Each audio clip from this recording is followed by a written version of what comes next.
This part, we will look at the gross and histological morphology of the major classification of the lung cancer. Lung carcinoma may arise in the peripheral lung, more often adenocarcinoma, or in the central hilar region, more often squamous cell carcinoma. These tumors begin as small mucosal lesions or grayish-white intraluminal masses infiltrating into the adjacent lung parenchyma. Larger masses undergo cavitation due to central necrosis and hemorrhage.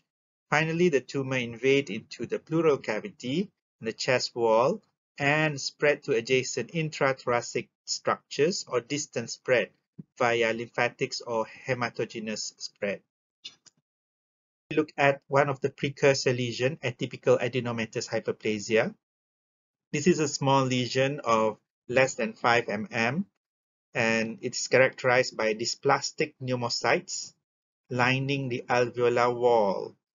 They are mildly fibrotic. You compare, this is the normal alveolar wall, it's very thin, and this is the one that is lined by the dysplastic cells. And it's fibrotic, it's a little bit thicker than the normal alveolar wall. They are single or multiple and can be in lung adjacent to invasive tumor or away from it. Another precursor lesion is adenocarcinoma in situ. This one is formerly known as bronchioloalveolar carcinoma. It's characterized by growth along the pre-existing alveolar septa without any invasion. It's less than 3 cm and is composed of dysplastic cells growing along the pre-existing alveolar septa. Okay, the cells have more dysplasia than atypical adenomatous hyperplasia. Another precursor lesion is carcinoma in situ. This is a pre-neoplastic change in epithelium that can progress to squamous cell carcinoma. So you can see these plastic cells are occupying the whole thickness of the epithelium, but there is no invasion to the basement membrane. Cell carcinoma is more common in men and is strongly associated with smoking.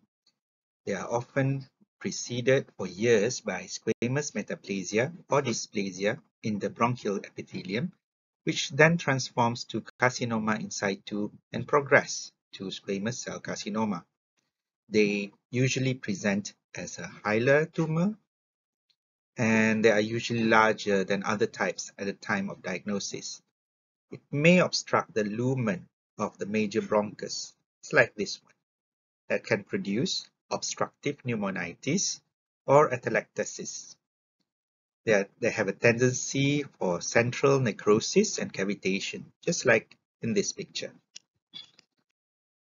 Just like other malignancies, the diagnosis is based on invasiveness of the tumor and as well as cell atypia and pleomorphism. The diagnosis of squamous cell carcinoma specifically is based on detection of individual keratinization, just like this one, keratin pearls, and intercellular bridges.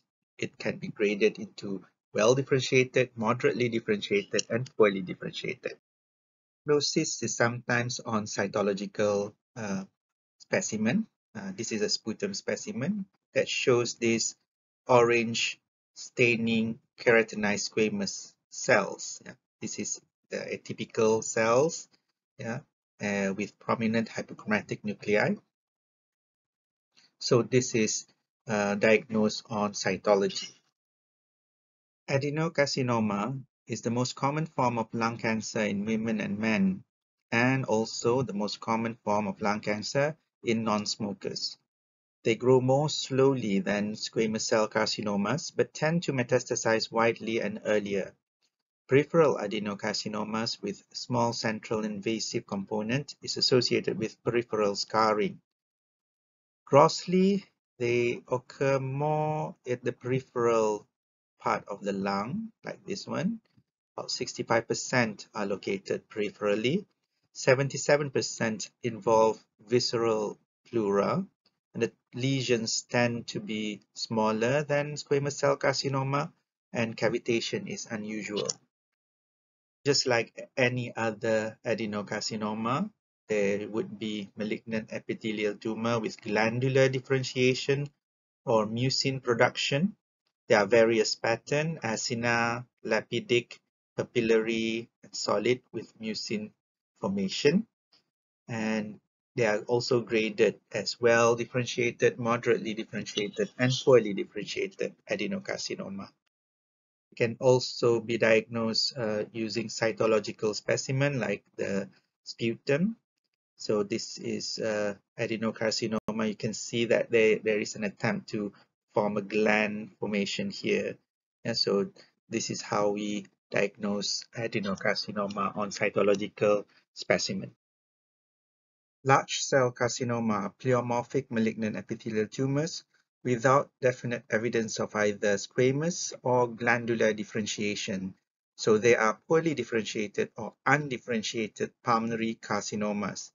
Histologically, the malignant cells have large nuclei, prominent nucleoli, and moderate amount of cytoplasm. Small cell carcinoma arise from Kulczycki cells, which are neuroendocrine cells present along bronchial epithelium. Most of the patients are males and they are strongly associated with smoking, with only about 1% occurs in non-smokers. There is no known carcinoma in situ or precursor lesion. They are the most aggressive of lung tumors. They metastasize widely and virtually always proving to be fatal. Untreated, the survival time is about 6 to 17 weeks.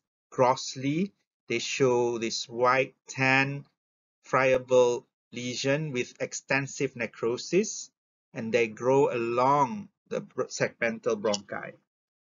Small cell carcinoma shows small cells with scanty cytoplasm, ill-defined cell border, and finely granular nuclear chromatin. Mitosis count is high, and the cells grow in clusters with no glandular or squamous features. Necrosis is common and extensive. Small cell carcinoma is most commonly associated with ectopic hormone production. To recap, these are the four main types of bronchogenic carcinoma. So you have the squamous cell carcinoma, adenocarcinoma, small cell carcinoma, and large cell carcinoma. Staging of the lung tumors follow the TNM staging, the tumor size, the lymph node, and the metastasis.